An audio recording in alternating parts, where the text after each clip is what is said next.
Drew, great to catch up with you again. How are you doing? Fantastic. Got to enjoy a little time off and then right back at it. And super excited to fight again, get in the cage.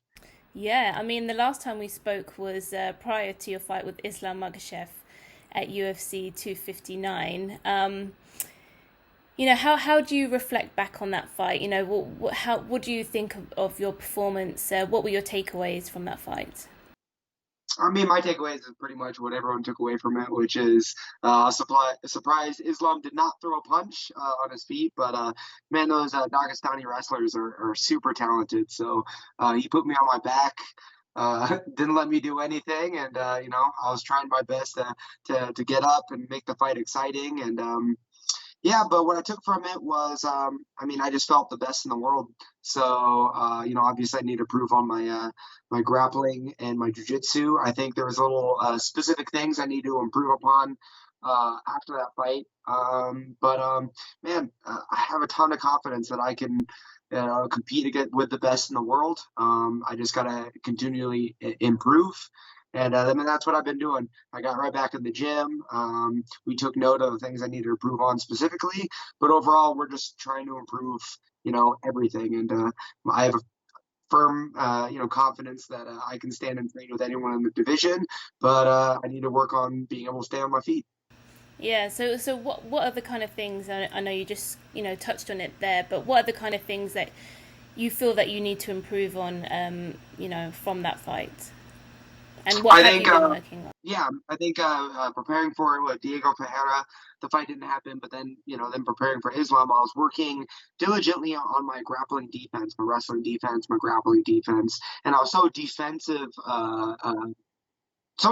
in the fight that I wasn't able to get any offense going.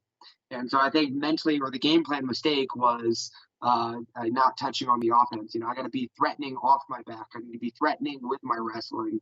And so kind of like I let Islam, dictate and control the dance.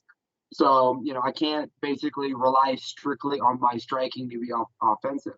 I need to be offensive with my jiu-jitsu and my wrestling. So we just went back into, improving, feeling confident in my defense, but also then touching back on that wrestling and jiu-jitsu offense. And so, the future Drew Dober may, get some takedowns and submission wins. Okay, and I know, prior to the fight with Islam, there was a lot of talk, and there still is a lot of talk about him being, the next Khabib, and being next for the title at 155. I know you spoke about it before with me, but has your opinion changed at all? Do you see him, capturing the lightweight title?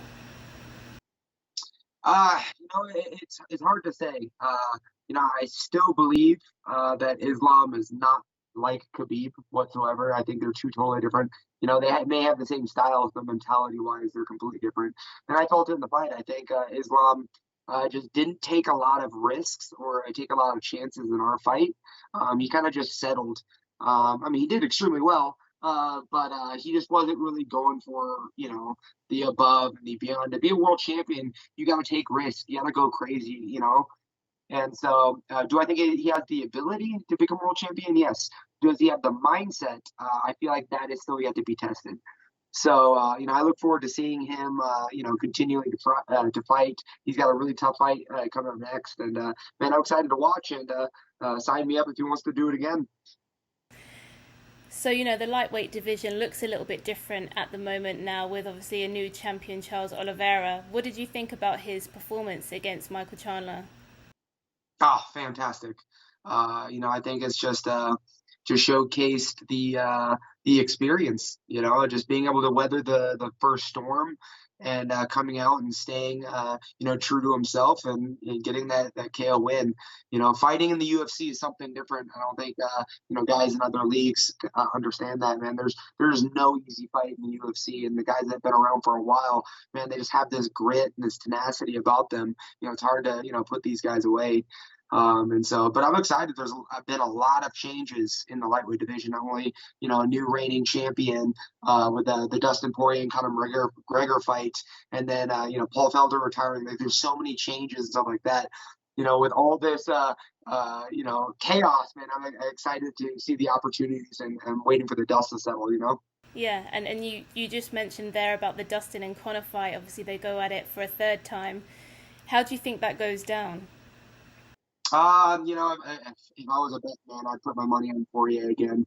The thing is, or the saying goes, it's hard to run at 6 a.m. when you're sleeping on silk sheets. And I think McGregor's been getting comfortable, and so, but who knows? Like I said, I'm god awful at predictions, but the only thing I look at that fight is one, a potential matchup for me, and two, if Dana is looking for a backup, I would love to be a backup for that fight. I know the top five, top 10 guys seem to be really busy, but if they're looking for a southpaw striker to exchange with, I'd be all game. Yeah, nice. And you know, and that's something that you were saying, you know, previous to the Islam fight that you were hoping that would, a win over Islam was going to get you up into the elite of the lightweight division. Does seeing a new champion give you more motivation to get back onto that win streak and climb the division? Yeah, absolutely. I mean, just the loss in itself gives you motivation. Um, man, what I've been telling myself is everyone thinks about what they're going to do after the success, but man, you got to find the excitement and the motivation. Trying to pursue the success, pursue the dream, and the unfortunate loss hurt, but now I'm back in the running of like trying to prove myself and prove things to myself. And that's what excites me. And so, my win streak is no longer existence, but now we get to create another one, and that just excites me. And I'm here to put on fantastic fights.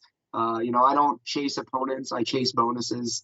And man, that's all I care about. So, fight Brad Riddell and then on to the next. And again, just creating more opportunities for myself is very exciting. Yeah, and you're currently ranked number 14 in the division, but Brad, he's unranked, but he is a teammate of middleweight champion Israel Adesanya. What did you think about this matchup when it was put forward to you?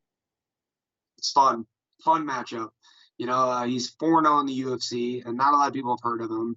9-1 as in MMA, but over 60 professional kickboxing fights. And if you're a fan of kickboxing, you've heard of his name, and of course I have. And man, people have been you know uh, fantasizing about this matchup, and so then when it was presented to me, I'm like, oh yeah, absolutely. And it just showcases I don't care about rankings, I just care about fantastic fights. And Brad Riddell, you're gonna put on a fantastic fight with me. So man, I'm just super excited and just extremely blessed that we can have audience members for this one. Yeah. I mean, I think this definitely, like you said, will be a really fan favorite fight. Very exciting for the fans to watch. Are you excited to get back, in front of the crowd again?